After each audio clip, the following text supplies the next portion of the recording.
all in your own, and you feel good. Yes. Everyone in Sun City wants to live smart, live a long time, and be healthy. And we're here with a club president that can help us do that. Eat smart, live longer. Now, Jim Smith, how can we do that? Well, we advocate a whole food, plant-based way of eating, which involves eating mostly vegetables, fruits, legumes, nuts and seeds, whole grains, that kind of thing, and avoiding processed foods, avoiding too much salt, sugar, and fats, as well as animal product foods, such as meats and cheeses and those kind of things. So by doing that, we found that you can avoid and even reverse many of the major diseases that cause illnesses that people have later in life. Yes, I've heard wonderful results, like people have been off medication and whatever with these diet. Right. In fact, I've gotten off all the prescription medications that I was taking, medications that I thought I'd be taking for the rest of my life. I've also lost 150 pounds doing this, and I just feel a lot healthier, and my cholesterol levels are down under 100. My total cholesterol is 94 without medication. My blood pressure is 110/70 without medication, and so it really works. Well, that's wonderful. Now, when you started your club, you had about 40 members. How many have you got now? We've got about 500 members now, and it's been growing steadily, and it seems that more and more people are learning about us and wanting to try this way of eating. Now, you have a guest speaker tonight that it's packed Magnolia Hall. Who's that, and what's he going to talk about? It's Dr. Michael Greger, and he wrote a book called How Not to Die. And in that book, he goes through about 15 different of the leading causes of death, and he teaches basically what nutrition can do in order to help to avoid or, to avoid those kind of diseases, and in some cases reverse those kind of diseases. Well, I love the title of his book. Let's go talk to Dr. Greger. Dr. Greger, what are we going to be speaking about tonight? I'm going to be talking about my latest book, How Not to Die. Love the title. Which, so it's not how to not die, but how not to die, as in pain after a long chronic disabling illness, prematurely. The good news is we have tremendous power over our health, destiny, and longevity. The vast majority of premature death and disability is preventable with a plant-based diet and other healthy lifestyle behaviors, and that's what I'm going to be talking about tonight. So how exactly did you get interested in this? It was all actually my grandmother. When I was just a little kid, my grandma was diagnosed with end-stage heart disease and sent home to die. She already had so many bypass surgeries, basically run out of plumbing at some point, confined to wheelchair, crushing chest pain. Her life was over at age 65. Then she heard about this guy, Nathan Pritikin, one of our early lifestyle medicine pioneers. And what happened next is actually detailed in Pritikin's biography. It talks about Mrs. Greger, my grandma, one of his early success stories. They wheeled her in. Within 3 weeks, she was walking 10 miles a day, thanks to a healthy diet. Enjoyed another 31 years on this planet until 96 to enjoy her 6 grandkids, including me. That's why I went to medicine. That's why I practice the type of medicine I practice today, lifestyle medicine. That's why I started nutritionfacts.org, and that's why I wrote the book, How Not to Die. It's wonderful. Thank you so much, Dr. Greger. Well, let's go listen. Good evening, everybody. My name is Ross Glatzer. My wife and I are members of the Eat Smart, Live Longer Club, which we call ESSL, E-S-L-L. You'll see, I should also point out, you'll see tables in the lobby and down here afterwards if you would like more information. ESSL is the host for the evening's presentation by Dr. Michael Greger, the author of the best-selling book, How Not to Die. And boy, are you in for a treat. I asked to speak tonight because after giving this a lot of thought and deliberation, I am convinced that women are healthier eaters than men. Now, I know to women that's probably not going to be new news, but I figured that perhaps that is why you call us Neanderthals. Tonight, I want to talk to the men in the audience for a minute. Surely there is someone like I used to be in this audience, at least one guy. You know who you are. You're the one who said to his wife when she told you where you were going tonight, "We have to go where to hear what?" Before joining Essel 13 months ago, my wife said, "I didn't know where the kitchen was." Well, I beg to disagree. I may not have known the difference between a pot or a pan. Guilty. And cooking, admittedly, was a foreign language to me. But I did understand the eating part. I ate my fill of meat, of chicken, of cheese, eggs, and such. Standard American diet stuff. Hey, I thought Cheez-Its was a food group. But I found out that the adage, "you are what you eat," is a truism, and that's why I'm here. In Sun City, we all live in a paradise, and everyone in this audience wants to continue to enjoy this lifestyle in the healthiest manner possible. That's why each seat in this auditorium is occupied. Who doesn't want to continue playing softball or pickleball or golf or tennis, or simply enjoying the active part of an active adult community? If you take one thing away from Dr. Greger's presentation tonight and try it, whatever that might be, it could be a life-changing event for you. Because I will say, speaking for myself, learning and understanding whole foods plant-based was a life-changing event for me. So with no further ado, let's get this show started. Let me introduce the president of the Essel Club, Eat Smart, Live Longer, Jim Smith, who has a fascinating story to tell you about what eating a plant-based lifestyle did for him. And he's also going to tell you a little bit about the club. Please welcome Jim Smith, and thank you. We are honored to have Dr. Michael Greger speaking to us tonight. He's the author of the hugely popular New York Times bestseller, How Not to Die. In my opinion, this is the best book on whole foods, plant-based way of eating that is on the market today. By following the way of eating that Dr. Greger outlines in his book and that our club promotes, I personally have lost 150 pounds in less than 3 years.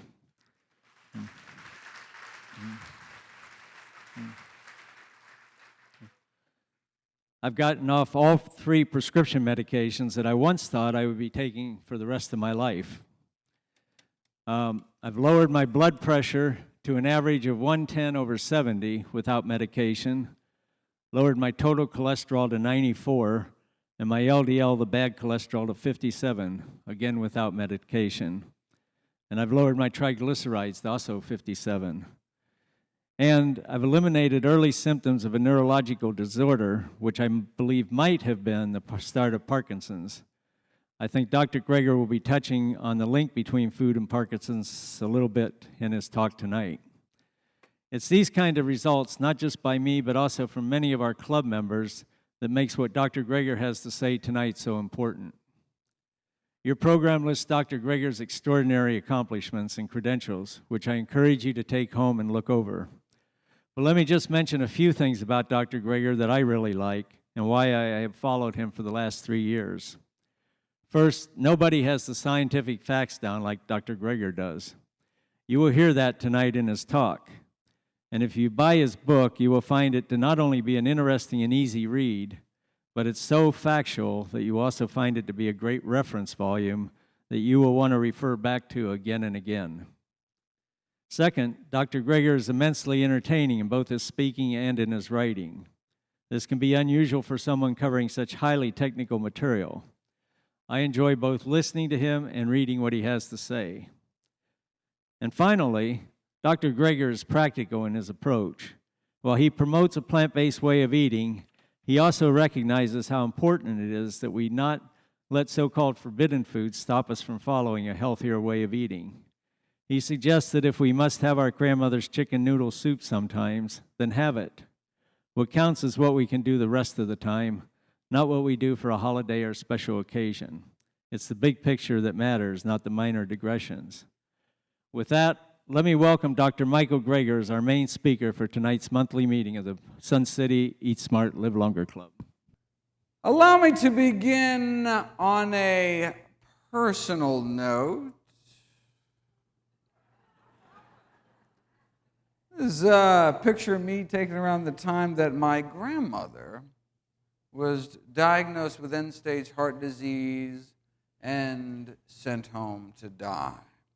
She'd already had so many bypass operations, and basically run out of plumbing at some point, confined to a wheelchair, crushing chest pain. Her life was over at age 65. Then you heard about this guy, Nathan Pritikin, one of our early lifestyle medicine pioneers, and what happened next is detailed in Pritikin's biography. My grandma was one of the death's door people. Frances Greger, my grandmother, arrived in one of Pritikin's early sessions. Mrs. Greger had heart disease and angina claudication. Her condition so bad, she could no longer walk without great pain in her chest and legs. Within 3 weeks, though, she was not only out of her wheelchair, she was walking 10 miles a day. This is a picture of my grandma at her grandson's wedding, 15 years after the doctors had abandoned her to die. Thanks to a healthy diet, she was able to enjoy another 31 years on this planet till age 96, to enjoy her 6 grandkids, including me, after her medical death sentence at age 65. That's why I went into medicine.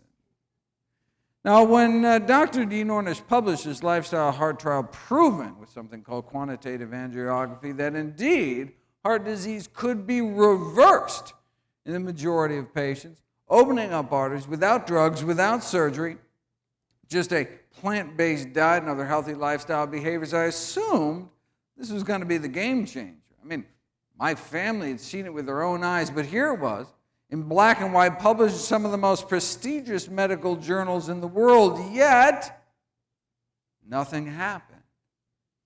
So wait a second, if effectively the cure to our number one killer could get lost down some rabbit hole and ignored, what else might there be in the medical literature that could be, helping my patients, but just didn't have a corporate budget driving its promotion? Well, I made it my life's mission to find out.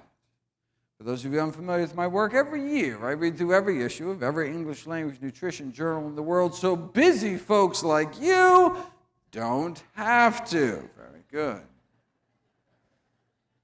I then compile all the most interesting, the most groundbreaking, the most practical findings to new videos and articles I upload every day to my nonprofit site, nutritionfacts.org. Everything on the website is free. There's no ads, no corporate sponsorship, strictly non-commercial, not selling anything. Just put it up as a public service, as a labor of love, as a tribute to my grandmother.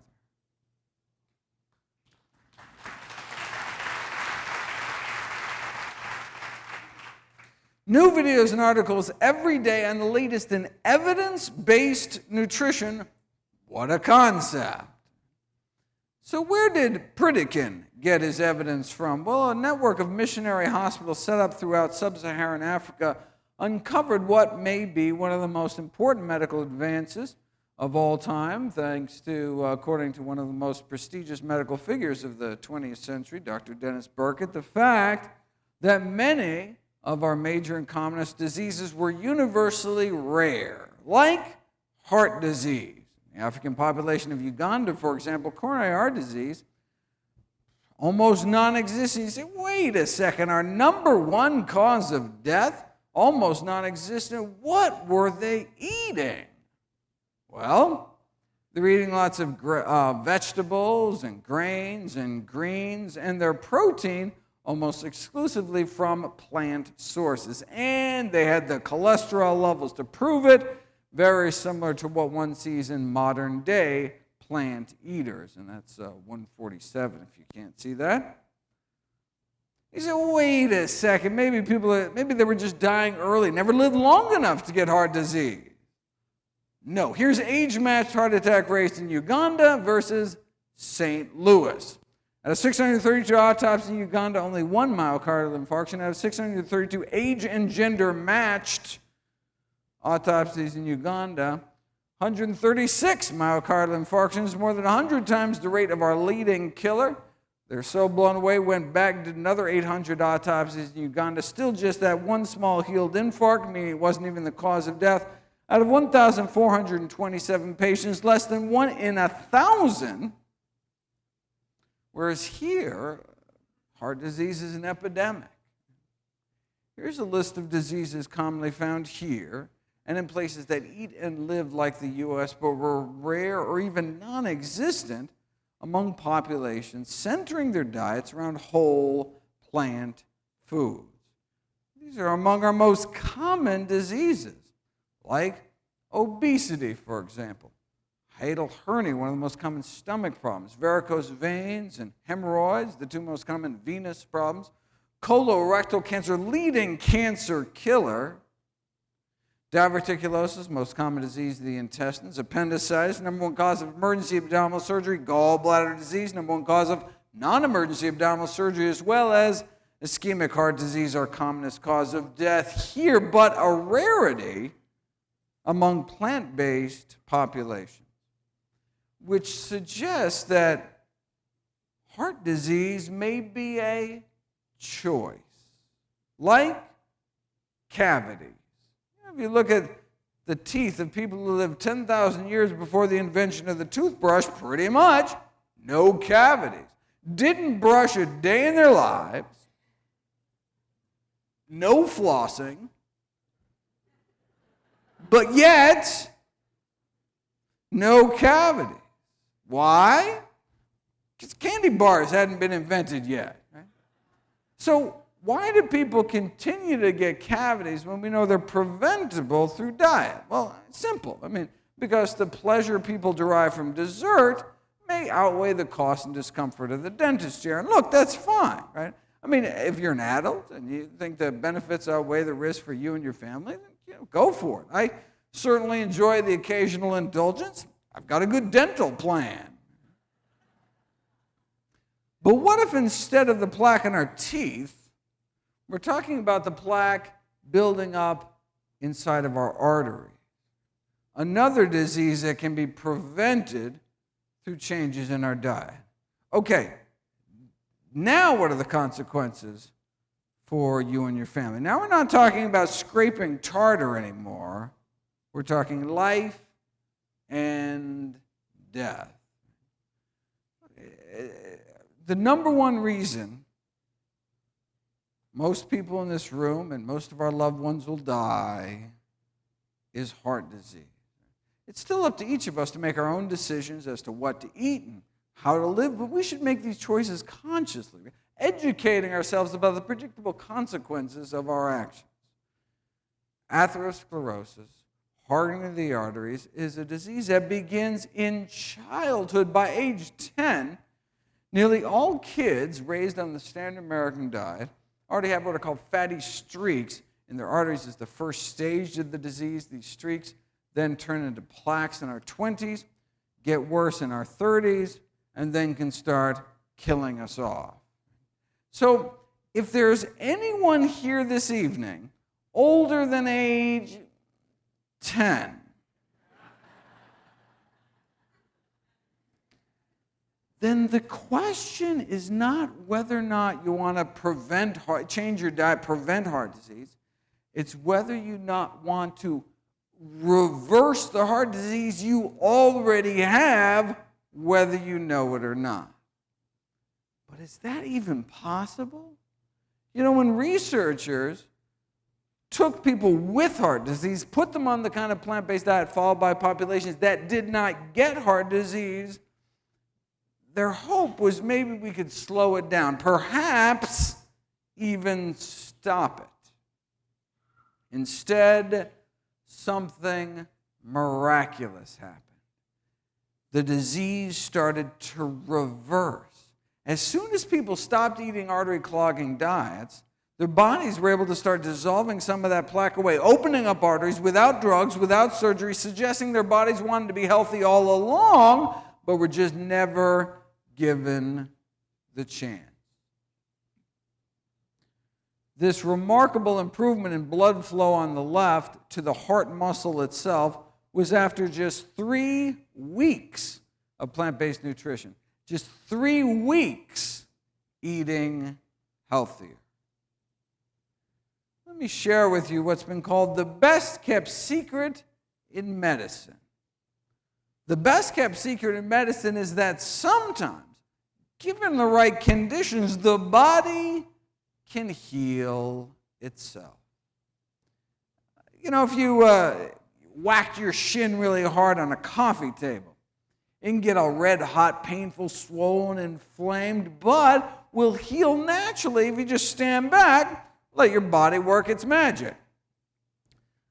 But what if you whacked your shin in the same place day after day? In fact, 3 times a day, breakfast, lunch, and dinner. You'd never heal. You'd go to your doctor and be like, oh, my shin hurts. They'd be like, no problem. Whip out their pad, write your prescription for painkillers. You're still whacking your shin 3 times a day. Oh, it still really hurts, but it'll feel so much better with those pain pills on board. Thank heavens for modern medicine. It's like people who take nitroglycerin for crushing chest pain. Tremendous relief. But we're not doing anything to actually treat the underlying cause of the disease. Right? Our body wants to come back to health if we let it. But if we keep re-damaging ourselves, we may never heal. It's like smoking. One of the most amazing things I learned in all my medical training was that within 15 years of stopping smoking, our lung cancer risk approaches that of a lifelong non-smoker. Isn't that amazing? Your lungs can clear out all that tar, and eventually it's almost as if you never started smoking at all. And every morning of our smoking life, that healing process started until, wham, our first cigarette of the day. Re-injuring our lungs with every puff, just like we can re-injure our arteries with every bite, when all we had to do all along, the miracle cure, is to just stand back, get out of the way, right? Stop re-injuring ourselves and let our body's natural healing processes bring us back towards health. The human body is a self-healing machine. Sure, you can choose moderation and hit yourself with a smaller hammer, but why beat yourself up at all? This is nothing new. American Heart Journal, 1977, cases like Mr. F.W. here, heart disease so bad couldn't even make it to the mailbox, started eating healthier. A few months later, he was climbing mountains, no pain. Now, there are these classes of new anti-angina drugs on the market. Now, it costs thousands of dollars a year, but at the highest dose, may be able to extend exercise duration as long as 33.5 seconds.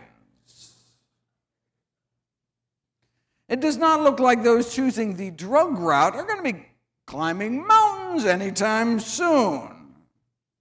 See, plant-based diets aren't just safer and cheaper. They can work better because you're treating the actual cause of the disease. Killer number 2 in this country is cancer. What happens if you put cancer on a plant-based diet? Well, Dr. Dean Ornish and colleagues were able to show a reversal of the progression of prostate cancer with the same plant-based diet and other healthy lifestyle behaviors, and no wonder. If you take people eating the standard American diet and you drip their blood on cancer cells growing in a petri dish, you can suppress cancer growth by about 9%. But you put those same people on a plant-based diet for a year, and their blood can do this. The blood circulating throughout the bodies of those eating plant-based has nearly 8 times the stopping power when it comes to suppressing cancer cell growth. Now, this was for men in prostate cancer. They wanted to repeat this study with women in breast cancer, the #1 cancer killer specific to women. But look, they didn't want to wait a whole year to get the results. Women are dying now. So they said, let's see what a plant-based diet can do after just 2 weeks eating healthy. against 3 different lines of human breast cancer. This is the before, cancer cell growth powering away at 100%, and this is after eating healthy for just 2 weeks. Here's a photomicrograph, a photograph taken under a microscope. What the researchers did is they laid down a confluent layer of cancer, basically a carpet of breast cancer in a petri dish, and then they dripped the blood of women eating the standard American diet onto that cancer. And you can see their blood kind of broke up the cancer into these kind of cancer continents here. Then you take these same women, put them on a plant-based diet, retest 2 weeks later. So they act as their own control. Same women, 2 weeks later, you lay down another carpet of breast cancer, drip their blood 2 weeks later, and all you're left with is that. Just a few individual cancer cells left. Their bodies cleaned up. Before and after, just 2 weeks eating healthy, their bloodstream became that much more hostile to cancer. Now, suppressing cancer cell growth is nice. Getting rid of it's even better. This is what's called apoptosis, programmed cell death. Their bodies were able to reprogram the cancer cells effectively, forcing them into kind of into basically kill themselves. This is what's called tunnel imaging, measuring DNA fragmentation or cell death, where dying cancer cells show up as little white spots. So, for example, here is a dying cancer cell. So, I mean, even if you're a woman eating a pretty poor diet, you're not totally defenseless. You can kill off a few cancer cells. Then you take these same women 2 weeks later, and their blood can do that. It's like you're an entirely different person inside. The same blood now circulating throughout these women's bodies gained the power to significantly slow down and stop breast cancer cell growth after just 2 weeks eating healthy. What kind of blood do we want in our body? What kind of immune system? Do we want blood that just kind of rolls over when new cancer cells pop up? Or do we want blood circulating to every nook and cranny in our body with the power to slow down and stop it? Now, this dramatic strengthening in cancer defenses was after 2 weeks of a healthy diet and exercise. They had these women out walking 30 to 60 minutes a day. Now, so wait a second. If you do 2 things, how do you know what role the diet played? So researchers put it to the test. This is what we saw before, the cancer-stopping power of those eating a healthy diet. In this case, on average, for 14 years, plant-based diet, 14 years, along with mild daily exercise, like out walking every day. That's the kind of cancer cell clearance you can get. Compare that to the cancer-stopping power of your average sedentary person here in the United. You can see a little burger there. I don't know if you can quite see that. Which is essentially non-existent. All right, but here's the interesting group in the middle. What about 14 years not plant-based, 14 years standard American diet, but 14 years daily, strenuous, hour-long exercise like calisthenics? They wanted to know, if you exercise long enough, if you exercise hard enough, can you rival some strolling plant eaters over here? And the answer is exercise helped, no question. But literally 5,000 hours in the gym, no match for a plant-based diet. This is that same tunnel imaging we saw before. Even if you're a couch potato, living off of fried potatoes, you're not totally defenseless. Knock off a few cancer cells. You exercise for 5,000 hours, you can knock off cancer cells left and right, but nothing appears to kick more cancer tush than a plant-based diet. Our current understanding is it's because animal proteins, meat, egg white, and dairy proteins, increase the levels in our body of something called IGF-1, insulin-like growth factor 1, which is a cancer-promoting growth hormone involved in the acquisition and progression of malignant human tumors. But if you start eating a plant-based diet, within 2 weeks, the levels of IGF-1 in your body drop. And if you continue eating healthy, they drop even further. And your levels of IGF-1 binding protein go up.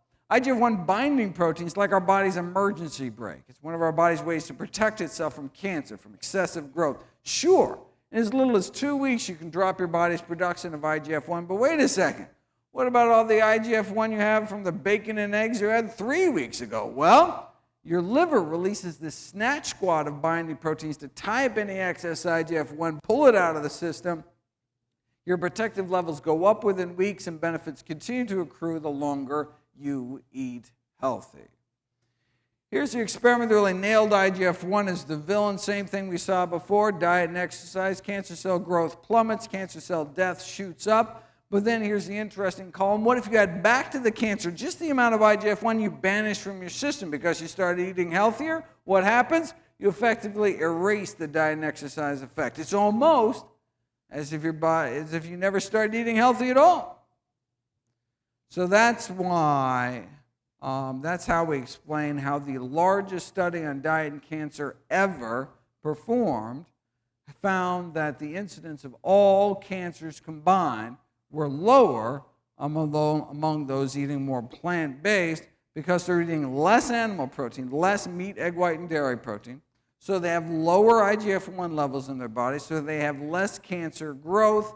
How much less cancer growth? Well, those who eat lots of protein during middle age may have a 75% increase in overall mortality, 75% increased risk of dying prematurely, and a 4-fold risk of dying specifically from cancer. But not all protein, specifically the animal protein, which makes sense given the higher IGF-1 levels in those that eat animal protein. The academic institution where the study was done sent out a press release with a memorable opening line: that chicken wing you're eating could be as deadly as a cigarette. Arguing that, look, a 4-fold increased risk of dying from cancer? That's comparable to what one might see smoking cigarettes. So what was the reaction in the scientific community to this revelation that diets high in meat, eggs, and dairy could be harmful to health as smoking? Well, one nutrition scientist said it was potentially dangerous to tell people about this study. Why? Because a smoker might think, hey, why bother quitting smoking if my ham and cheese sandwich is just as bad for me? So let's not tell anybody about this. It reminds me of a famous Philip Morris cigarette ad that tried to downplay the risk by saying, hey, you think secondhand smoke is bad, increasing your risk of lung cancer 16%. Well, hey, 19%. Well, hey, drinking 1 or 2 glasses of milk every day, maybe 3 times as bad, right? Increasing your risk of lung cancer 62%. Or doubling your risk frequently cooking with oil, or tripling your risk of heart disease by eating non-vegetarian, or multiplying your risk 6-fold if you eat lots of meat and dairy. So, they concluded, let's keep some perspective here. The risk from secondhand smoke may be well below that of other everyday activities, so breathe deep. That's like saying, don't worry about getting stabbed, because getting shot so much worse. How about neither? 2 risks don't make a right. Of course, you'll note Philip Morris stopped throwing dairy under the bus once they purchased Kraft Foods. Just saying. So every year, the Centers for Disease Control compiles the top 15 leading causes of death in the United States of America. Number 1 killer is heart disease. Number 2 killer is cancer. Thought I'd go through the list and talk about the role diet may play in preventing, arresting, and even reversing our top 15 killers. Only 13 causes of death to go. The top 3 killers used to be heart disease, cancer, stroke. Oh, that's so 2007. Now it's heart disease, cancer, and COPD. Chronic obstructive pulmonary diseases like emphysema. Thankfully, plant-based diet can be used to prevent emphysema, can be used to treat emphysema, treat COPD, significantly improving lung function over time. But the The tobacco industry had a very different spin on this. Well, hey, if adding plants to our diet can improve lung function, wouldn't it be easier to just add plants to cigarettes? And indeed, the addition of acai berries to cigarettes evidently has a protective effect against emphysema in smoking mice. Who would have thunk it? Next, they're going to start adding berries to meat. And indeed, I couldn't make this stuff up, ladies and gentlemen. The addition of fruit extracts to burger patties was not without its glitches. For example, the blackberries dyed the burger patties to distinct purplish colors, kind of turned people off. Though evidently you can improve the tenderness of lamb carcasses if you infuse them before rigor mortis sets in with kiwi fruit juice. You can even improve the nutritional profile of frankfurters by adding powdered grape seeds, though there were complaints that the grapeseed particles became visible in the final product. And, if there's one thing we know about hot dog eaters, it's that they're picky about what goes in their food. Right? Like, pig anus, okay, but grape seeds, ew!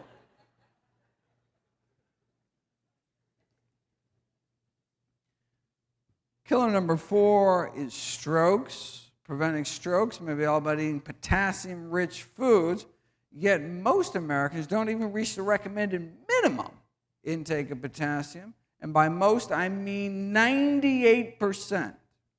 98% of Americans eat potassium-deficient diets because 98% of Americans don't eat enough plants. Potassium comes from the words potash. Take any plant, put it in a pot, reduce the ash, you're left with potassium, potassium, so-called vegetable alkali. True story. But who can name me one plant food in particular high in potassium? Bananas, of course. It's funny, I speak around the world, and wherever I go, that's like the one thing everybody knows about nutrition. I don't know, like Chiquita had a great PR firm or something, but, it turns out bananas don't even make the top 50 sources, coming in at number 86, right behind fast food vanilla milkshakes. It goes fast food vanilla milkshakes and then bananas. It's funny, when I went back to when I was writing the new book, I wanted to check to make sure the USDA nutrient database was the same. They actually expanded it now, currently. Bananas don't even make the top 1,000 sources, coming in at number 1,611, right after Reese's Pieces. I kid you not. The most concentrated sources of potassium in our daily diet are, number 1, greens, number 2, beans, and number 3, dates. Bananas don't even make the top 1,000. In fact, if you look at our next leading cause of death, bananas could be downright dangerous.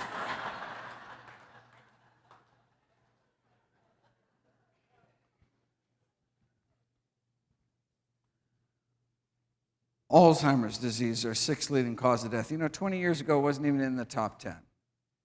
4 million Americans currently affected. According to the latest dietary guidelines for the prevention of Alzheimer's disease, the 2 most important things we can do, number 1, cut down our intake of meat, dairy, and junk, and increase our intake of vegetables, legumes, which are beans, split peas, chickpeas, and lentils, fruits, and whole grains. This is based in part on data going back decades now, showing that those who eat meat, red meat, white meat, doesn't matter, between 2 to 3 times the risk of becoming demented later in life, and the longer one eats meat-free, the lower one's risk drops. Killer number 7, type 2 diabetes, a disease that we can prevent, treat, and reverse with a plant-based diet, cure with a plant-based diet, something we've known since the 1930s. Put a group of diabetics on a plant-based diet. Within 5 years, a quarter of them were off all their insulin altogether. But, plant-based diets are relatively low-calorie diets. Maybe their diabetes got so much better just because they lost so much weight. I mean, to tease that out, what you'd have to do is, put people on a plant-based diet, but, force them to eat so much food that they wouldn't lose weight despite eating healthy. Then we could see if the plant-based diets had particular benefits beyond just all the easy weight loss. Well, we'd have to wait a few decades, but here it is. Subjects were weighed every day. If they started to lose weight, they were made to eat more food. In fact, so much more food, many subjects had problems eating it all. They're like, oh, not another salad. Oh. But eventually they adapted, so no weight loss, despite restricting meat, eggs, dairy, and junk food. All right. So with zero weight loss, was there still a benefit to the plant-based diet? Well, insulin needs were cut 60%, and half the diabetics ended off all their insulin altogether. Wow. How many years did that take? No, 16 days. 16 days later. So we're talking diabetics with diabetes as long as 20 years, injecting 20 units of insulin a day, then 13 days later on none. Diabetes for 20 years, and then off all insulin in less than 2 weeks. Diabetes for 20 years because no one had told her about a plant-based diet. They just hadn't heard about the club here.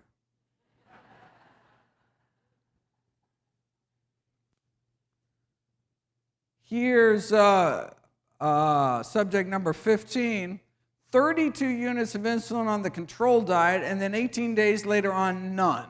Lower blood sugars on 32 units less insulin. That's the power of plants, right? And this is even without weight loss. So, his body just worked that much better in about 2.5 weeks. And what are the side effects? Well, hey, cholesterol dropped like a rock to under 150 in just 16 days. Only good side effects. So just like asking people to make modest changes in diet will only get you modest benefits in terms of cholesterol reduction, how modest do you want your diabetes? Everything in moderation is a truer statement than many people realize. Asking diabetics to make moderate changes in their diet can leave them with moderate blindness, moderate kidney failure, moderate amputation, maybe just a few toes or something. Moderation in all things is not necessarily a good thing. Remember that study that purported to show that diets high in meat, eggs, and dairy could be harmful to health as smoking supposedly suggested that those who eat a lot of meat, eggs, and dairy are 4 times as likely to die from cancer or diabetes. But if you look at the actual study, you'll see that's simply not true. Those eating lots of animal protein during middle age didn't have 4 times the risk of dying from diabetes. They had 73 times the risk of dying from diabetes. Now, those that chose moderation, only eating a moderate amount of animal protein, they just had 23 times the risk of death from diabetes. Killer number 8 is kidney failure, a disease we can both prevent and treat with a plant-based diet, and no wonder. Kidneys are highly vascular organs. Harvard researchers found 3, and only 3, dietary risk factors for declining kidney function. Number 1, animal protein. Number 2, animal fat. And number 3, cholesterol. Animal fat can alter the actual structure of the human kidney based on studies like this, showing plugs of fat literally clogging up the works and autopsied human kidneys. And animal protein can have a profound effect on normal kidney function, causing something called hyperfiltration, increasing the workload on the kidneys, but not plant protein. So, for example, if you give people a single meal of tuna fish, you can see increased pressure in their kidneys 1, 2, 3 hours after a meal in both non-diabetics and diabetics. So we're talking not like adverse effects, decades down the road, but literally within hours of it going into our mouth. But what if instead of a tuna salad sandwich, you had a tofu salad sandwich with the exact same amount of protein. What happens? Absolutely nothing. Your kidneys can handle plant protein without even batting an eyelash. So wait a second, why does animal protein cause that overload reaction but not plant protein? Well, we think it's because of the inflammation triggered by the consumption of animal products. How do we know that? Because if you give a powerful anti-inflammatory drug along with that tuna fish, you can abolish that hyperfiltration protein leakage response to meat ingestion. And then there's the acid load. The consumption of foods like meat, eggs, and dairy induce the formation of acid within our kidneys, which can cause something called tubular toxicity. This is damage to the delicate urine-making tubes within the kidneys. So animal foods tend to be acid-forming, particularly fish. So fish is actually the worst. So it goes fish, pork, poultry, but mostly fish. And then plant foods either are relatively neutral or actually base-forming, alkaline, particularly dark green leafy vegetables, counteracting some of the acid formation from our diet. So the key to halting the progression of chronic kidney disease may lie in the produce aisle, not the pharmacy. So no surprise, plant-based diets have been used to treat kidney failure for decades now. So here's protein leakage on the standard low-sodium diet. So this is what typically doctors would put people on with declining kidney function. But then they switched them in this study to a supplemented vegan diet, then back to conventional, then plant-based. Conventional, plant-based, switching on and off kidney dysfunction like a light switch based on what was going into their mouth. Killer number 9, respiratory infections. You say, wait a second, what possible role could diet play in respiratory infections? Well, obviously you haven't seen my video, Kale and the Immune System, talking about the immunostimulatory effects of kale. Is there anything kale cannot do? Significantly boosting antibody production 7-fold, but this is in a petri dish. What about in people? Well, they took men and women between the ages of 65 and 85 and split them up into 2 groups right before getting their Pneumovax vaccination, their pneumonia vaccination. Half continued to eat their regular diet. The other half just added a few servings of fruits and vegetables. And they saw significantly increased boosted protective antibody response in the higher fruit and vegetable consumption group. This is not cutting out meat. This is just adding a few servings of produce to your daily diet significantly boosts immune function. Killer number 10 is suicide. We've known for years now that people that eat healthier tend to feel healthier. In fact, just half of the depression, anxiety, and stress scores compared to those that eat meat. We think it's because of arachidonic acid. Arachidonic acid is this long-chain inflammatory omega-6 fatty acid that's found in animal products, particularly chicken and eggs. So by far, the majority is chicken and eggs, but also found in beef, sausage, etc. But you don't know until you put it to the test. So researchers took men and women on the standard American diet, removed chicken, removed eggs, removed other meat from people's diets, saw a significant improvement in mood within just 2 weeks. It could take drugs months to take an effect, but significant improvement within 2 weeks. Why?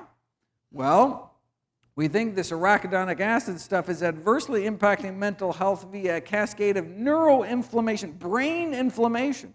But we may be able to clear this inflammation from our brains within as little as 2 weeks by cutting down our consumption of eggs, chicken, and other meat. You say, wait a second, what about all the other diets that have been proven to improve mental health? Right?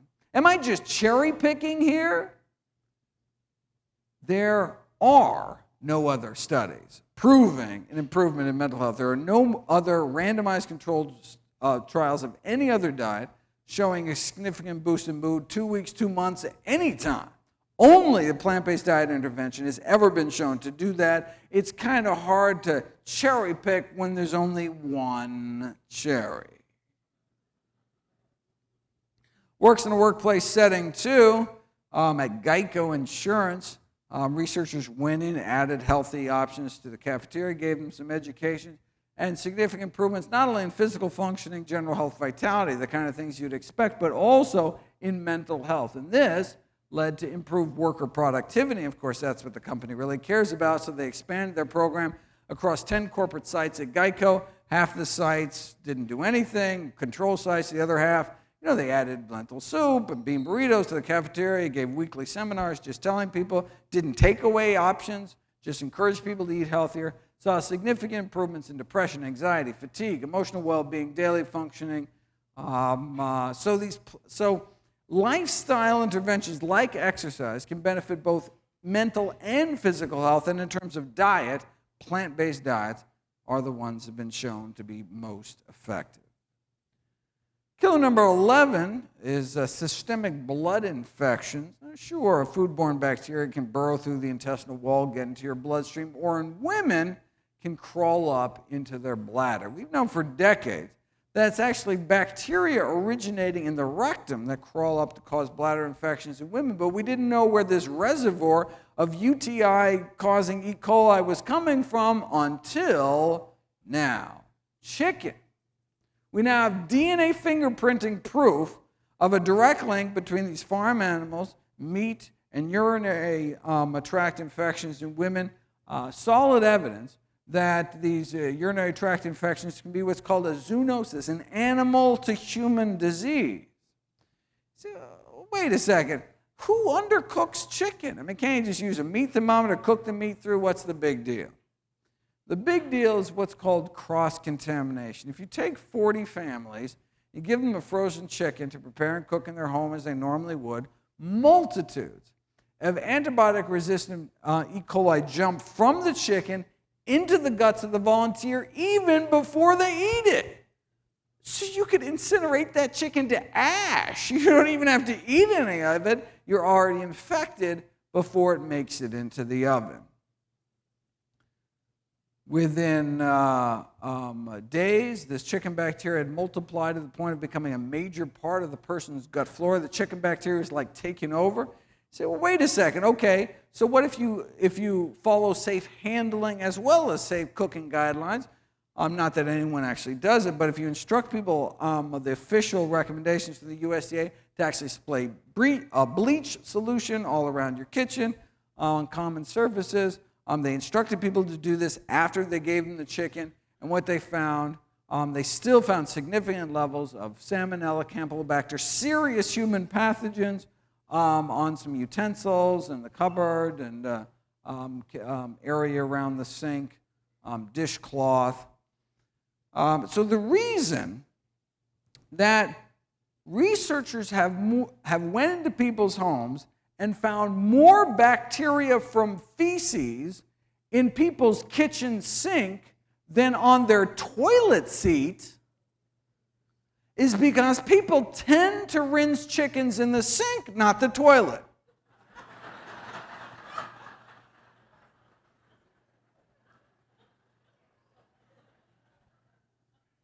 So, unless our kitchen is like some biohazard lab, I mean, the only way we're going to guarantee not leaving infection around the kitchen is to not bring it into our homes in the first place. Say, wait a second. You can't sell unsafe toys. You can't sell unsafe cars. How is it even legal to sell unsafe meat? But before I do that, let me just get you to the good news here. The good news is it's not like you eat chicken once and you're colonized for life. Here, they found that within about 10 days, your good bacteria in these volunteers, good bacteria can kind of muscle that chicken bacteria into submission. The problem is many families eat chicken more than once every 10 days, so may be constantly reintroducing these chicken bugs in their systems, and then women, they can creep up into the bladder and cause millions of infections every year, some of which can be quite serious. But how can chicken be on the shelf with these serious pathogens? Well, as one USDA poultry microbiologist said, look, raw meats are not idiot-proof. They can be mishandled. When they are, it's like handling a hand grenade. You pull the pin, someone's going to get hurt. Now, while some may question the wisdom of selling hand grenades in supermarkets, our USDA poultry microbiologists disagree, saying, no, it's the consumer that has most responsibility, just refuses to accept it. It's like a car company saying, yeah, we installed faulty brakes, but it's your fault for not putting your kid in a seatbelt. The head of the CDC's food poisoning division famously responded to the blame the victim attitude coming from the meat industry. Is it reasonable, she asked, is it reasonable that if a consumer undercooks a hamburger, their 3-year-old dies? Is that reasonable? Not to worry, the meat industry's on it. They just got FDA approval for a bacteria-eating virus they can spray on the meat. Now, the industry is a bit concerned about consumer acceptance of these so-called bacteriophages. May present some of a challenge to the industry, so of course they're not going to label it or anything. But if they think that's going to be a challenge, check out their other bright idea. The effect of extracted housefly pupae, this is a sciencey way of saying they want to smear a maggot mixture on the meat. Now, it's a safe, it's a low-cost, simple, right? Look, maggots thrive off of rotting flesh. However, there have been no reports of maggots having any serious diseases. So, hey, they must be filled with some kind of antibacteria something, right? Have you ever seen a maggot sneeze? I don't think so. So, let's take some maggots, grow them 3 days old, wash them off, towel them off, a little Vitamix action here. Voila! Safer meats. We talked about kidney failure. What about liver failure? We've known for decades now that we can treat liver failure with a plant-based diet, significantly reducing the toxins that would otherwise build up eating meat without a fully functional liver to detoxify your blood. Though one does have to admit that there are some people eating plant-based diets with worsening kidney function. They're called alcoholics, living off of barley and potatoes and corn and grapes, strictly plant-based, but not doing so good. We're not clear exactly what. Killer number 13 is high blood pressure. 78 million Americans affected. That's 1 in 3 American adults. And as we get older, our pressures get higher and higher, such that by age 60, the majority of Americans are hypertensive. You say, well, wait a second. I mean, if most of us get high blood pressure when we get older, maybe it's less a disease and more just an inevitable consequence of aging. No. We've known since the 1920s that high blood pressure need not occur. They took blood pressure measurements of 1,000 people in rural Kenya living off of a diet composed of grains and beans and vegetables, fruit and greens. And our blood pressures go up as we age, and their pressures go down. And the lower the better. We now have evidence that even people under 120/80 may benefit from blood pressure reduction. If you went to your doctor with a blood pressure 120/80, you'd get a gold star. But now we have evidence even people under 120/80 may benefit from blood pressure reduction. So the ideal blood pressure, the no benefit from reducing it further blood pressure, 110/70. 110/, I mean, is it even possible to get down to 110/70? It's not just possible, it's normal for those eating healthy enough diets. So 2 years at this rural Kenyan hospital, 1,800 patients were admitted. How many cases of high blood pressure did they find? Oh, 0. Wow, they must have had low rates of heart disease, right? No, they had no rates of heart disease. Not a single case of atherosclerosis. Our number one killer was found. Rural Asia, rural China, same thing.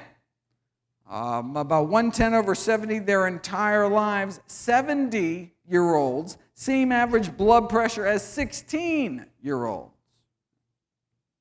So we're saying African diet, Asian diet, vastly different diets, but what they shared in common is that they were plant-based day to day with meat only eaten on special occasions. So wait a second, why do we think it's the plant-based nature of their diet that was so protective? Because in the Western world, according to the American Heart Association, the only folks getting it down that low are those eating strictly plant-based diets, coming in on average at 110 over 65. According to the largest study on plant-based eaters to date, looking at 89,000 Californians, comparing non-vegetarians. So this was an Adventist study. So even the non-vegetarians are really quite healthy. So not eating a lot of meat, lots of produce, not smoking, exercising, etc. So compared to healthy meat eaters, so-called semi-vegetarians or flexitarians, meaning people that eat meat more on like a once-a-week basis rather than a daily basis, compared to those that eat no meat except fish, compared to those who eat no meat at all, compared to those who eat no meat, eggs, or dairy, you can see a stepwise drop in high blood pressure rates the more and more plant-based their diets get. Same thing with diabetes, same thing with obesity. So yeah, sure, we can throw the vast majority of our risk out the window by eating healthy enough, but I think an important point to be made about this slide is that it's not black or white. It's not all or nothing. Any movement we can make along the spectrum towards eating healthier can accrue significant life-saving health benefits. Now, from an experimental standpoint for blood pressure, you can show this. You take vegetarians, you give them meat, and you pay them enough to eat it, their blood pressures go up. Or you take people who already eat meat, you remove meat from their diet, and their blood pressures go down within 7 days. And this is after most people had to stop their blood pressure medications or reduce their blood pressure medications. They had to. You can't treat the cause, remove their high blood pressure, and then still be on blood pressure drugs. You force your blood pressure too low. It can be dangerous. So you have to wean them off their drugs. So lower pressures on fewer drugs. That's the power of plants. So, does the American Heart Association recommend a no-meat diet? No, they recommend this low-meat diet, the so-called DASH diet. They said, wait a second. When the DASH diet was being created by our government, were they just not aware of this landmark research done by Harvard's Frank Sachs? No, they were aware. The chair of the design committee that came up with the DASH diet was Frank Sachs. See, the DASH diet was created with the number one goal of capturing the blood pressure lowering benefits of a vegetarian diet, yet contain enough animal products to make it palatable to the general population. They didn't think the public could handle the truth. Now, you can see what they were thinking here. Just like drugs never work unless you actually take them, diets never work at all unless you actually eat them. So they're like, well, we can't tell everyone to eat strictly vegetarian. No one's going to do that. So if we soft pedal the truth, come up with some kind of compromise diet, then, from a public health standpoint, from a population standpoint, we may do more good. Okay. Tell that to the 1,000 American families a day that lose a family member, a loved one, to high blood pressure.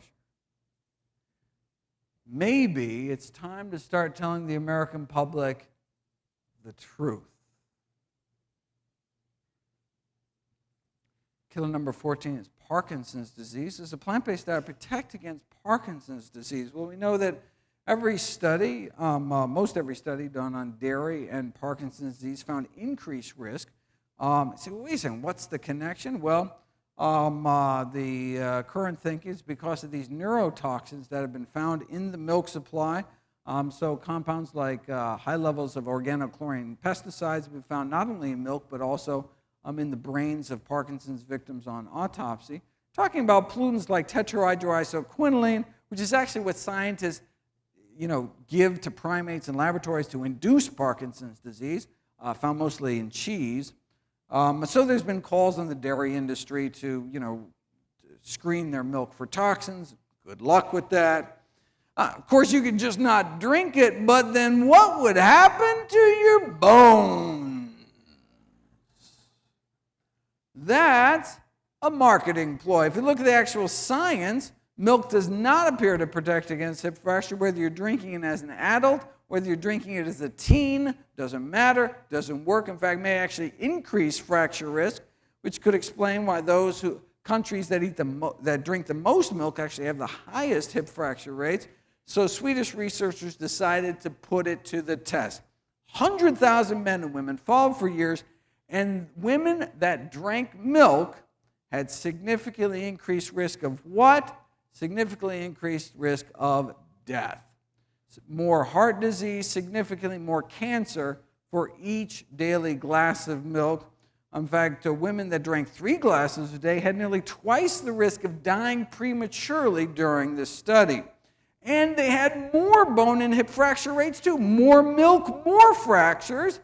And the milk-drinking men also had higher rates of death. For some reason, you never see milk ads like this. I don't know what...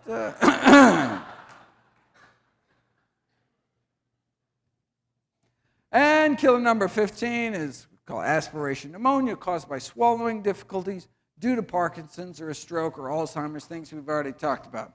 So, here we go, the top 15 killers in the United States, and a plant-based diet can help prevent nearly all of them. Can be used to treat more than half of them, and even reverse the course of disease in some of them, including, in some cases, our top 3 killers. Now, there are certainly drugs that can help. There's cholesterol-lowering statin drugs for your heart. There's, insulin injections, various sugar pills for diabetes. Usually it takes a couple of different classes of high blood pressure medications to force people's blood pressure down. But the same diet does it all. Right? It's not like there's a heart-healthy diet that's somehow different from a brain-healthy diet. No, a kidney-healthy diet is a liver-healthy diet, is a whole-body healthy diet. One diet to rule them all. And what about drug side effects? I'm not talking about a little rash here or something. Prescription drugs kill more than 100,000 Americans every year. Wait a second, 106,000 American deaths every year? Wait a second, that means the 6th leading killer in the United States is doctors. The 6th leading cause of death is me. Thankfully, I can be prevented with a plant-based diet. Seriously, here's compared to 15,000 American vegetarians, those that eat meat, about twice as likely to be on aspirin, sleeping pills, tranquilizers, antacids, painkillers, blood pressure medications, laxatives, of course, as well as insulin. So, plant-based diets are great for people that don't like taking drugs, for people that don't like paying for drugs, and for people that don't like risking drug side effects. Want to solve the healthcare crisis? I've got a suggestion for both conventions this week and next week. I've got a suggestion. There's only one diet that's ever been proven to reverse heart disease in the majority of patients, a plant-based diet. If that's all a plant-based diet could do, reverse the #1 killer of men and women, shouldn't that kind of be the default diet until proven otherwise? And the fact that can also be effective in preventing, arresting, or reversing other leading killers like hypertension and type 2 diabetes would seem to make the case for plant-based eating simply overwhelming. Anytime anyone tries to sell you on some diet, do me a favor, ask them a simple question. Wait a second, has this diet been proven to reverse heart disease? #1 reason me and all my loved ones will die? If the answer is no, why would you even consider it? Most deaths in the United States are preventable and related to nutrition. According to the Global Burden of Disease Study, the largest study on risk factors in history, funded by the Bill and Melinda Gates Foundation, the number one cause of death in the United States is our diet. The number one cause of disability, you can hardly see this, dietary factors. Number one cause of disability in America is our diet, bumping tobacco smoking to number two. Cigarettes now only kill about 500,000 Americans every year, whereas our diet kills hundreds of thousands more. So if our diet is the number one cause of death and disability, surely it's the number one thing doctors are taught in medical school, right? Surely it's the number one thing your doctor talks to you about, right? How could there be such a disconnect between the science and the current practice of medicine? Well, let's do a thought experiment. Imagine yourself a smoker back in the 1950s. Back in the 1950s, the average per capita cigarette consumption was 4,000 cigarettes a year, meaning the average person walking around smoked half pack a day, on average. The media was telling you to smoke. Famous athletes agreed. Even Santa Claus wanted you to smoke. I mean, look, you want to keep fit, stay slender, so you make sure to smoke and eat lots of hot dogs to stay trim and eat lots of sugar to stay slim and trim. A lot better than that apple there. I mean, sheesh, right?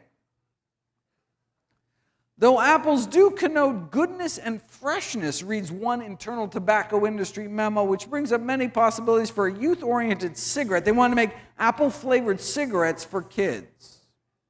Shameless. For digestion's sake, you smoke. I mean, no curative power is claimed by Philip Morris, but hey, better be safe than sorry and smoke.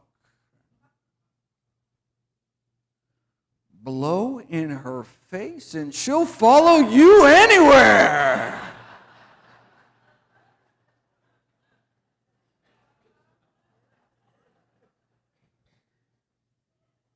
No woman ever says no. They're so round, so firm, so fully packed. After all, John Wayne smoked them until he got lung cancer and died. You know, back then, even the paleo folks were smoking, and so were the doctors. Now, this is not to say there wasn't controversy within the medical profession. Sure, you know, some doctors smoke Camels, but, you know, others preferred Luckies. So there was a little disagreement there. The leader of the U.S. Senate agreed. Who wouldn't want to give their throat a vacation? Not a single case of throat irritation. How could there be when cigarettes are just as pure as the water you drink? Maybe in Flint, Michigan.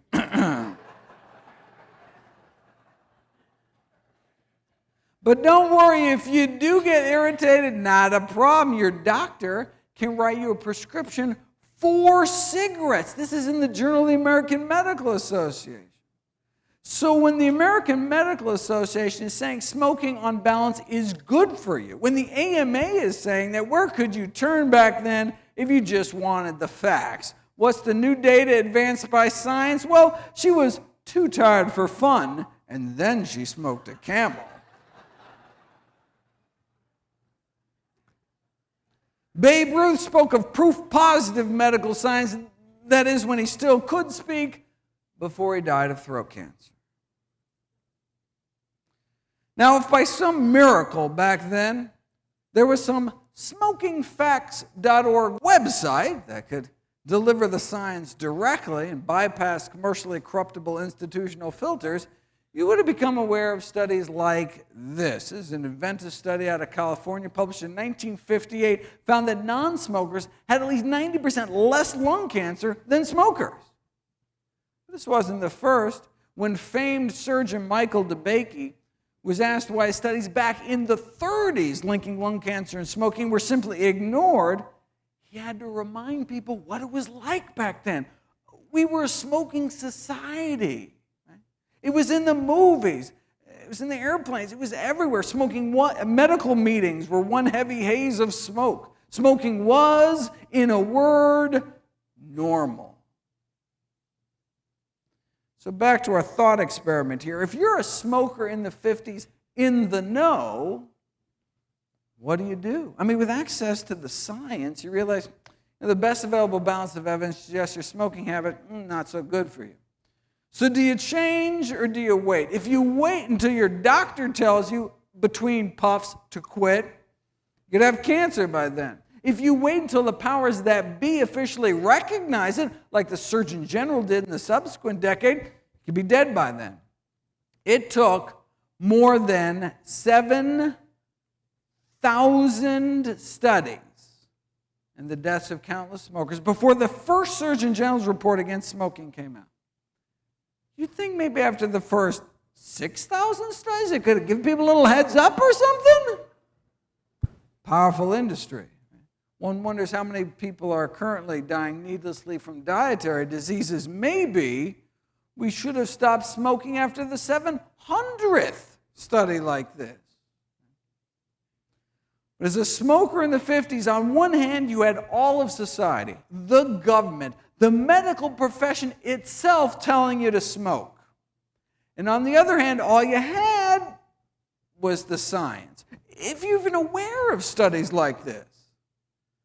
All right, well, let's fast forward 55 years. You know, there's a new Adventist study out of California warning Americans about something else they may be putting in their mouths. Of course, it's not just one study. Put all the studies together, and what you find that mortality from all causes put together, including dreaded diseases like strokes and cancers, significantly lower among those eating more plant-based diets.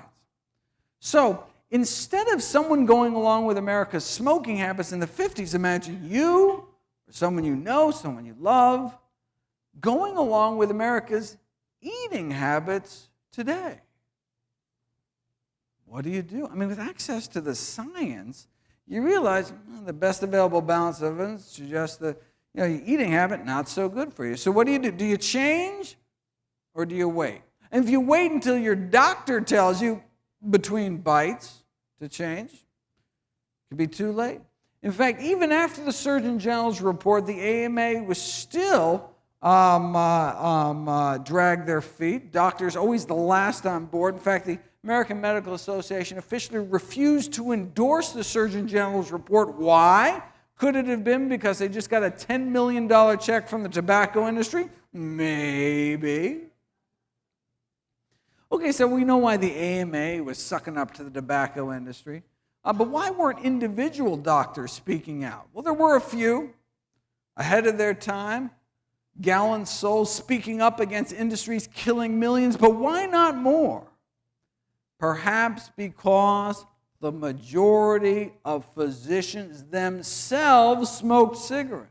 Just like the majority of physicians today continue to eat foods that are contributing to our epidemic of dietary diseases. What was the AMA's rallying cry back then? Everything in moderation. Extensive scientific studies have proven smoking in moderation, oh, that's fine. Sound familiar? The food industry used the same tobacco industry tactics, twisting the science, misinformation. The same scientists for hire paid to downplay the risks of secondhand smoke and toxic chemicals are the same paid for by the National Confectioners Association to downplay the risks of candy, and the same paid for by the meat industry to downplay the risks of meat. The consumption of animal foods and processed foods kills at least 14 million people every year. So those of you here, part of that club, you are part of an evidence-based nutrition movement that has 14 million lives in the balance every year. Maybe plant-based diet should be considered kind of the nutritional equivalent of stopping smoking. How many more people have to die, though, before the CDC says, don't wait for open heart surgery, to start eating healthy as well. Last year, Dr. Kim Williams became president of the American College of Cardiology. He was asked why, in an interview, why he himself follows the same diet that he recommends to all his patients, a plant-based diet. "I don't mind dying," Dr. Williams replied. "I just don't want it to be my own fault." Thank you so much.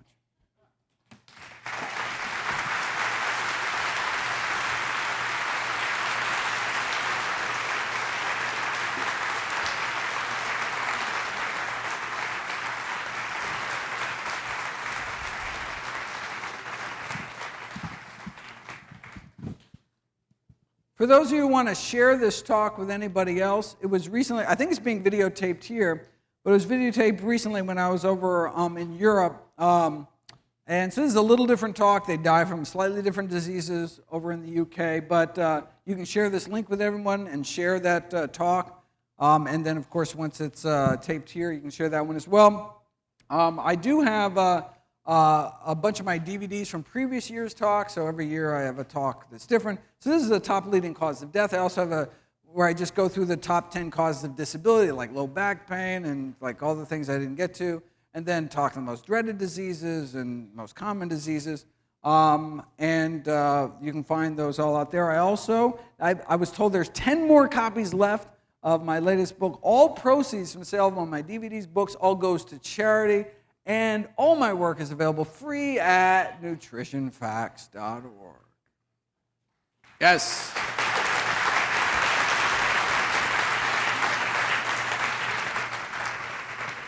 Dr. Greger, thank you very much for sharing your wisdom and your tremendous ability to get the message across to all of us in Sun City. Now, in the booth, Bill, if you would bring the lights up, Willie, what we'd like to do now, if you have questions for Dr. Greger, you can come down to the microphone at the end here where the metal parts are, and we'll go from one side to the other until the questions are answered. We would like to, I know Dr. Greger would like to get home to his family because he is one very mobile guy.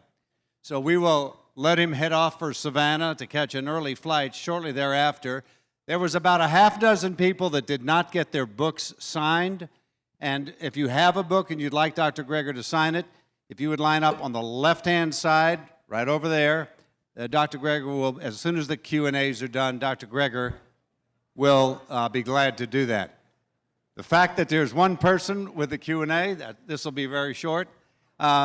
Normally I would have said we all have personal views and needs from a health standpoint, so please, if you would, keep your questions as general as possible. Here's an example. Here's the first question for Dr. Greger. What role do my genes play in combating chronic diseases? Both of my parents had heart disease. What are the chances that I'll get it? Well, as I showed at the beginning of the heart disease section, it's not genetics at all, and we know that from these early population studies where populations didn't get heart disease at all, and then from these so-called migration studies where people living in these countries of low risk, when they move to high-risk countries and start eating and living like we do, their disease rates shoot up. And so they compare Japanese to first-generation Japanese moving to Honolulu, and then second generation, they get sicker, and then the vice versa happens. And so it's what you're eating and how you're living that matters. And we didn't know that for sure until it was put to the test. And we did these interventional studies where you take people and you change their diet and you see these remarkable disease reversals within days, weeks, or months. Their genes didn't change. What changed was what was going into their mouth. Yes? Do you have an opinion on genetically modified foods? And are you giving us a subliminal message by wearing a green tie tonight? And I'm sorry, what's the last part? Are you giving us a subliminal message? Yes, I am. Eat your greens. Eat your green pen. Green undie. No.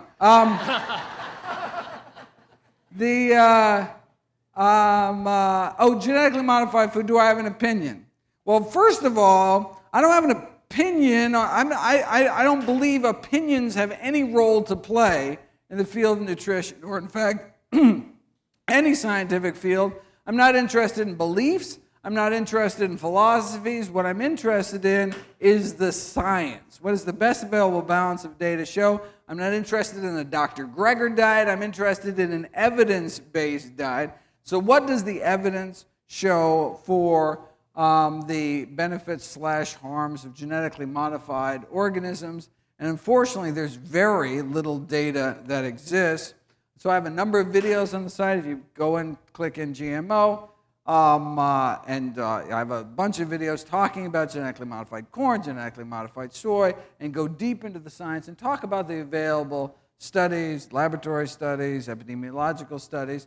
And there's very little science done, and now critics of genetically modified foods is like, exactly! The studies haven't been done, so you can't unleash this technology onto the populace. So I can certainly understand that standpoint, but in terms of the science we can point to showing adverse effects on human beings, it doesn't exist, but we don't have the studies, and so perhaps we should use this, this principle, the precautionary principle, that maybe we should have it better studied before we put it out there. If you are concerned about genetically modified foods, you can choose organic, which by the 2002 USDA standards by law cannot contain genetically modified organisms, most of which are just feed to cattle and pigs. I mean, genetically modified soybeans, mostly in feed, not so much food.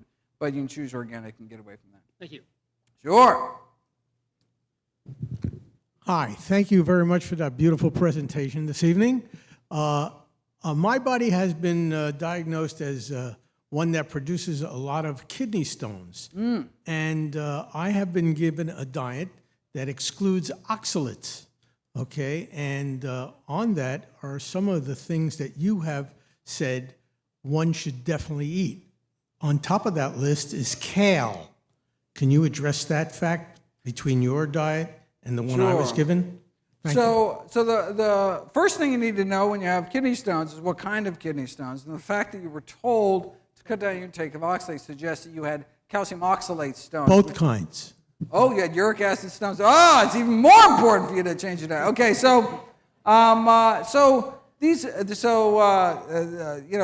oxalate stones are formed from the like rock candy, from a supersaturated solution of calcium and oxalates in your kidneys. It can be very painful, cause all sorts of problems. And uric acid is another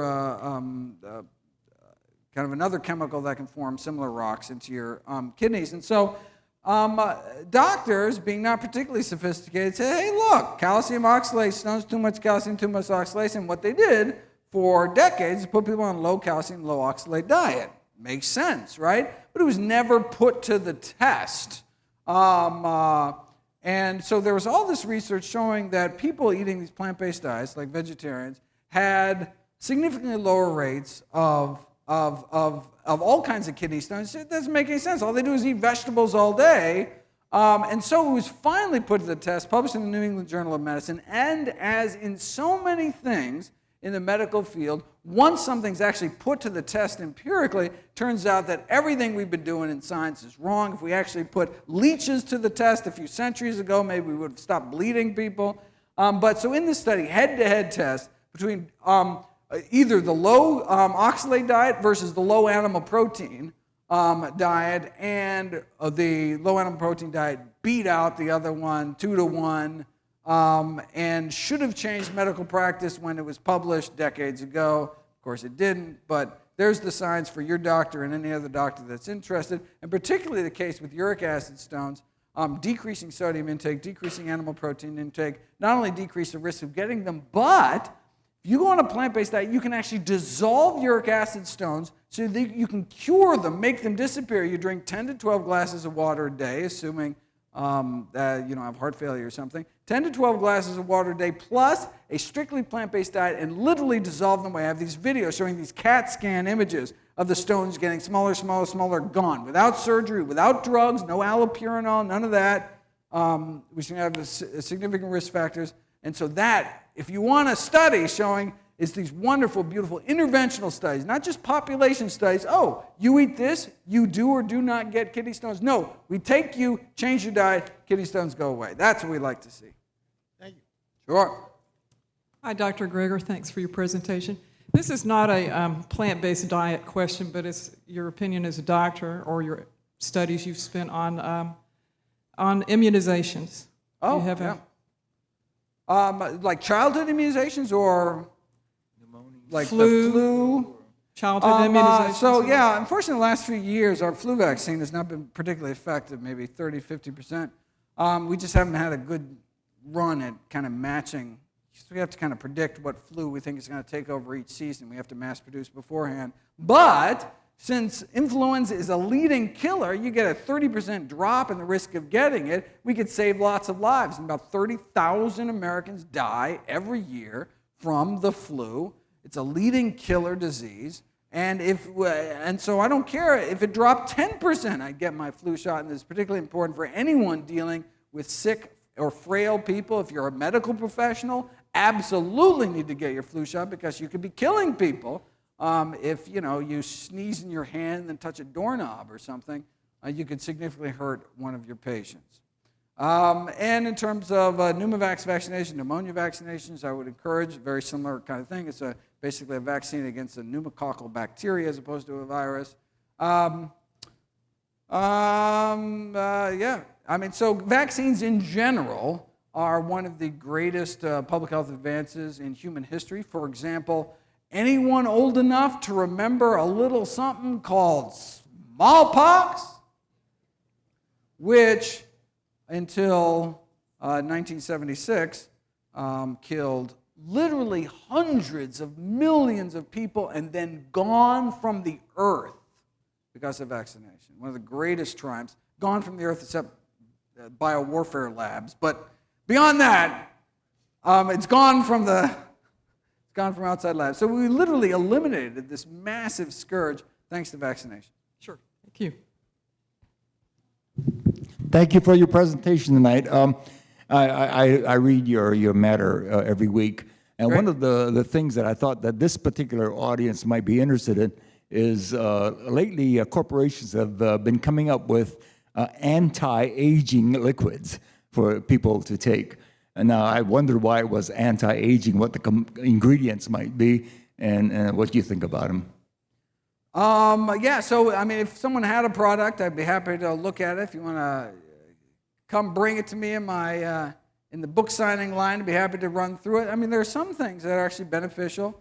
So I talk about, so I have kind of a daily dozen recommendation of all the things I try to encourage, all the foods I encourage people to get into their daily diets. One of them is a 1/4 teaspoon of turmeric, the spiced turmeric. And part of that is because I have a bunch of videos. If you just type in aging, it's one of the most popular topics, actually. So here's 2,000, I have more than 2,000 topics. This is acne, so aging's down here or something. You just got to scroll down a little bit. I'm going to talk about all the research. And so I talk about telomeres, and I talk about sirtuins. I talk about all those really interesting things in terms of maintaining brain health, things you can slow down brain aging, like berries and all sorts of other wonderful foods. So I encourage people to get berries every day, turmeric every day, a tablespoon of ground flax every day. I go through the list, and part of that is because of the kind of anti-aging properties. And then I talk about skin, how to prevent wrinkles and crow's feet and all these dietary interventions, kind of on down the list. Some of my most popular videos, I hope people will check them out. Good evening. I have two questions, one for me, one for my wife. Okay. In the plant diet, is there any food or plant that you would recommend to reverse MS? There is a diet. There's not one food, but there is one diet. There is a diet that has been found more effective against MS than any surgical or any drug in history. It's called the Swank diet. Named after a prominent neurologist, Dr. Roy Swank, S-W-A-N-K. You can Google it, or you can go on my website and type in Swank, or type in MS, or type in multiple sclerosis, and it'll pop right up. And it'll show the remarkable benefits. And what is this diet? It's a plant-based diet, low in saturated fat. You put people on it and follow people, not for like 3 months or 3 years, but has 30-year follow-up. Here's the 50-year follow-up of what happened to these patients. So absolutely remarkable results. The most powerful intervention for multiple sclerosis is diet, but it's not one food, it's not one magic bullet, it's the entire diet. And unfortunately, these studies showed that people went off the diet because they felt so much better. All of a sudden, they're out of their wheelchairs, no symptoms, they're cured. Now you can eat whatever you want. And then a few years later, they're dead because they ate, they went back to the original diet and MS flared up and horrible things happened. So you got to stick with it, and it's a big dietary change, but it's worth it. Thank you. My second question is organic versus non-organic. Organic is always more expensive when you go to the supermarket. I always say to myself, one, is it really better because the birds fly over the plant where the food's growing? And do you really know if the food's organic? Who's watching? I mean, I don't believe the FDA or anybody goes out and checks every farmer. Are we just getting conned? Yeah, so, the USDA Organics program, this little green sticker usually, is actually a third-party certified system, so it's not just taking the farmer's word for it. They actually go and they have relatively strict standards. But the question is, well, does it matter? Is it worth it to pay the extra money to get organic? Well, there's a study I talk about in the book, so I address this question in the book. There's a study published in a journal called Food and Chemical Toxicology. This is a modeling study that suggested that if half of Americans, half the nation, ate a single serving of fruits or vegetables every day, more than they are now, we would prevent 20,000 cancer deaths every year in this country. That's how powerful fruits and vegetables are, right? Half the population, one more serving of fruits or vegetables, 20,000 cancer deaths, not just cases, deaths every year. Okay, but because they're talking about conventional fruits and vegetables, pesticide-laden fruits and vegetables, they estimate that extra pesticide burden on the country would cause 10 extra cancer deaths. So overall, we would just prevent 19,990 cancer deaths if we all ate more fruits and vegetables. So that gives you a sense of this tremendous benefit versus a tiny bump in risk by eating conventional fruits and vegetables, right? And so look, you say, hey, why accept any risk at all? Buy organic. Great, I agree. I certainly try to do that, but we should never let concern over pesticides prevent us from stuffing our face with as many fruits and vegetables as possible because the benefits far outweigh the risks. Thank you. Last question. Oh, two more questions. I have a question about autoimmune. About what? Autoimmune illnesses. Little closer. Autoimmune Yes. illnesses. Autoimmune, I got the first part. Right. Illnesses. Illnesses in general, got it. Oh, that was easy. Yep. So autoimmune diseases are inflammatory diseases, and plant foods are not only antioxidant rich, but they're also anti-inflammatory. So eating a whole food plant-based diet has been proven to reverse a variety of inflammatory conditions such as rheumatoid arthritis, very effective in combating even osteoarthritis, which has an inflammatory component, lupus, horrible autoimmune disease, and so it hasn't been tested against Sjogren's, hasn't been tested against a bunch of different autoimmune diseases, but based on its effectiveness towards rheumatoid arthritis, and I have a bunch of videos about that, showing these dramatic improvements, literally within weeks of changing one's diet. That's certainly, and this kind of thing. Well, look, it's only got benefit. So maybe it doesn't work for everyone. So maybe it doesn't work for you. You won't know till you try it. And what's the downside of giving it a try? Oh, you'll just have less risk of having bad enough having one disease. Why not prevent yourself from getting a second disease? You're all battling one. So eating healthy is the answer for every disease, right? Regardless of whether there's a direct connection. It's like, well, does smoking affect this particular disease, doctor? Maybe, maybe not. Maybe there's no science on that particular disease, but smoking's bad, period, because you already got one disease, you don't want lung cancer on top of it. Same kind of thought. But we do have some great data. And multiple sclerosis, which I was talking about, that's also an autoimmune disease where your body attacks your nerves. Crohn's disease, the most powerful intervention for Crohn's disease. Is it steroids? Is it surgery? No, the most powerful relapse-preventing therapy to date in the medical literature is a plant-based diet. So same thing with MS. MS and Crohn's, the best thing we have is diet. And the reason doctors don't tell people with those conditions to eat healthier is either they don't know, they weren't taught about it, or they patronizingly think, well, my patients won't do it. They're like, oh, I know my patients, they're not going to eat. They're not going to eat this way. They're not going to change their diet. So many of the vegetables that we find in the store are from Mexico, they're from Chile, and I just happen to know that I've lived in Mexico, that they use so many more pesticides than we are allowed to use here. So would you would buy Even organic? if you are eating the most pesticide-laden produce on the planet, which is like Chilean imported grapes and strawberries and bell peppers and spinach, peaches, it would still, the benefits far would outweigh the risks. Okay. But look, choose Okay. organic if you can. That's great. Thank you. You can buy peaches locally, I hear. I landed in Savannah, looked around. There's like no peaches anywhere. I was like, what? This is false advertising. It's ridiculous. Yeah, I have a daughter now that worked in a hospital, and she rinses all of her vegetables when she brings them home and soaks them with vinegar for 10 or 15 minutes. Oh, wow. Is there a proper way to Smart. rinse or wash your That's funny. Yeah, so I actually vegetables? have a video about kind of making your own fruit and vegetable rinse. And so straight vinegar actually significantly cuts down on pesticide residues, but it can get expensive to go through that much vinegar. And so there's actually a cheaper solution, actually a 10% salt solution. So one part salt, 10 parts water. It takes pesticides off just as much as straight distilled vinegar. And you just got to make sure to wash all the salt off. You don't want to be adding extra sodium to your diet. But yeah, so if for some reason you're not buying organic, we should always wash produce under running water to decrease food poisoning risk. But so yeah, if you're not buying organic, you can significantly reduce pesticide residues with a 10% salt solution. Thank you. Yes. Lyme's disease. Lyme's disease. Do not eat limes. No.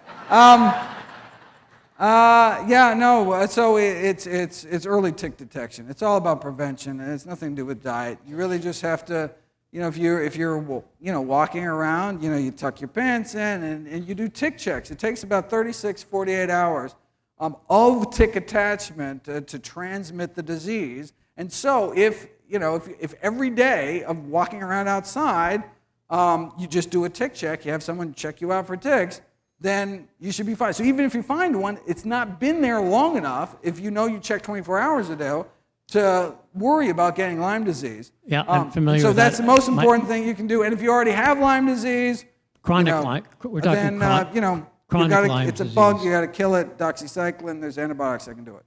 But there's been no studies on diet. Although, just because there's no studies doesn't mean eating healthier isn't a good thing to do. And on that note, thank you so much, everybody.